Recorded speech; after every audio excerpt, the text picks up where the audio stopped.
गौतम बुद्ध और सुजाता की कहानी बौद्ध धर्म की एक महत्वपूर्ण घटना है जो ज्ञान, करुणा और मध्यम मार्ग के महत्व को दर्शाती है। सुजाता की कहानी।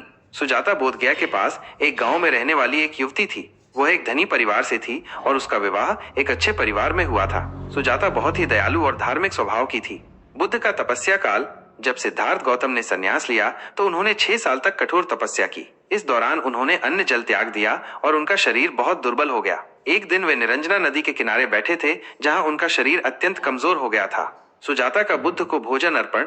सुजाता ने एक स्वप्न देखा कि एक महात्मा वृक्ष के नीचे बैठे हैं और उनका शरीर बहुत दुर्बल है। सुजाता ने उस महात्मा को भोजन कराने का निश्चय किया। उसने गाय के दूध से खीर बनाई और उसे सोने के थाल में भरकर उस वृक्ष के नीचे ले गई। वहां उसने बुद्ध को ध्यान में बैठे देखा। सुजाता ने बुद्ध को खीर अर्पित की और उनसे भोजन करने का आग्रह किया। बुद्ध ने सुजाता से खीर स्वीकार की और उसे ग्रहण किया। बुद्ध को ज्ञान की प्राप्ति।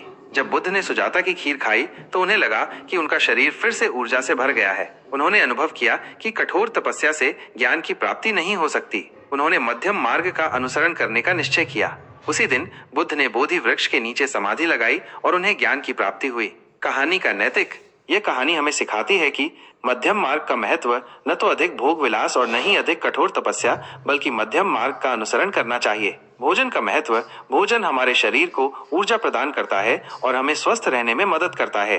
करुणा का महत्व। हमें दूसरों के प्रति दयालु होना चाहिए और उनकी मदद करनी चाहिए। ज्ञान का महत्व। ज्ञान हमें अंधकार से प्रकाश की ओर ले जाता है और हमें सही मार्ग दिखाता है। सुजाता की खीर ने बुद्ध के जीवन में एक महत्वपूर्ण परिवर्तन लाया और उन्हें ज्ञान प्राप्ति में मदद की। यह कहानी बौद्ध धर्म में बहुत महत्वपूर्ण मानी जाती है और यह हमें जीवन के सही मार्ग पर चलने की प्रेरणा देती है।